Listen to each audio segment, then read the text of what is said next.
You've probably never gone a single year of your adult life without a car payment. Not because you can't afford to pay one off, because you've never actually let one end. If you're a man in your late 30s or 40s who's traded in a car more than once, this video is for you. By the end of it, you'll know exactly why that payment never seems to go away, no matter how many times you upgrade, and what it's actually costing you in the wealth you're not building instead. Because every year that payment keeps rolling from one car into the next isn't a neutral year.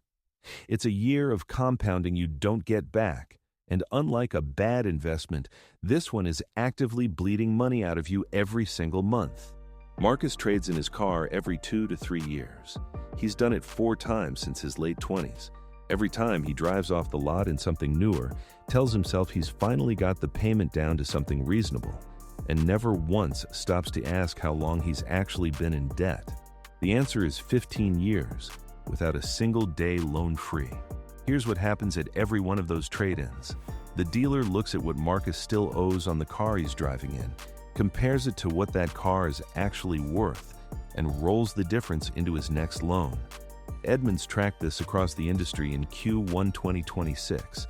Nearly a third of all trade-ins carried negative equity, averaging over $7,000 underwater. Buyers who rolled that balance into a new loan ended up with an average payment north of $900 a month. Marcus has never noticed this happening to him because the payment barely moves. What moves is the balance sitting underneath it. He thinks he's had 4 car loans. He's had 1. If the math is this obvious, why has nobody ever pointed it out to Marcus before now? Because nobody negotiates the total cost of a car. They negotiate the payment. Walk into any dealership and the conversation isn't, what will this cost me over the life of the loan? It's, what can you get the monthly number down to? Chase's own consumer education material admits this outright. Buyers focus on what they can afford month to month, and that's exactly the framing a lender needs to keep a bad deal looking fine. Stretch the term, roll in the old balance, and the payment holds steady while everything underneath it gets worse. So, if you've ever traded in a car and told yourself the new payment was more reasonable than the last one, subscribe right now.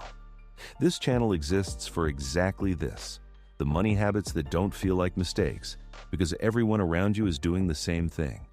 New videos like this one every week. Marcus has never once felt the debt get bigger. He's only ever felt the payment stay the same. That's the trick.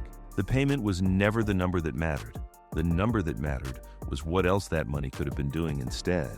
And nobody at the dealership was ever going to be the one to bring that up. So before we get into what actually breaks this cycle, because buy a cheaper car isn't a plan any more than invest more was in the last video. It's worth sitting with what the payment has actually been costing him this whole time, not just this month. Tom bought a used car 8 years ago. He's still driving it. That sentence alone puts him outside almost everyone else in this story. Tom paid the loan off in under 3 years. Nothing dramatic, just a used car he could actually afford and a decision to pay it down fast instead of stretching the term to shrink the monthly number. Once it was paid off, he didn't go looking for something newer. He kept driving the same car because it still worked, and going shopping again had never actually been the goal. Here's the part that matters more than the used car itself. The moment the loan ended, Tom didn't let that payment disappear from his budget. He set up an automatic transfer for the same amount every month straight into an investment account, so the money kept leaving his checking account on schedule just like it always had.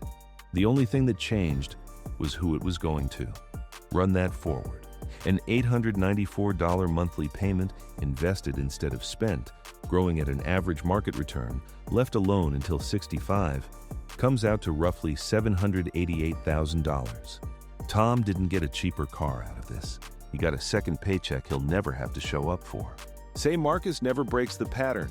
Same rollover every 2 to 3 years for the next 20. The loan terms alone tell you where this goes.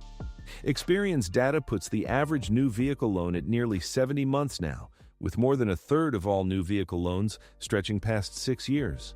Longer terms don't just shrink the monthly payment, they extend the window where a driver stays underwater, which is exactly the window Marcus keeps trading in during.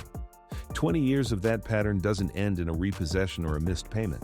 It just ends with Marcus having paid a car payment continuously for 2 decades and having nothing to show for any of it. Tom's 20 years look identical on the surface. Same payment, leaving his account on the same schedule every month for 20 years. The only difference is where it's been going. Marcus paid one continuously into a car.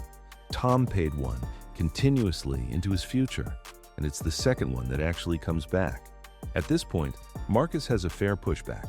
People genuinely need a car that won't leave them stranded. Isn't buying used just as risky as financing new?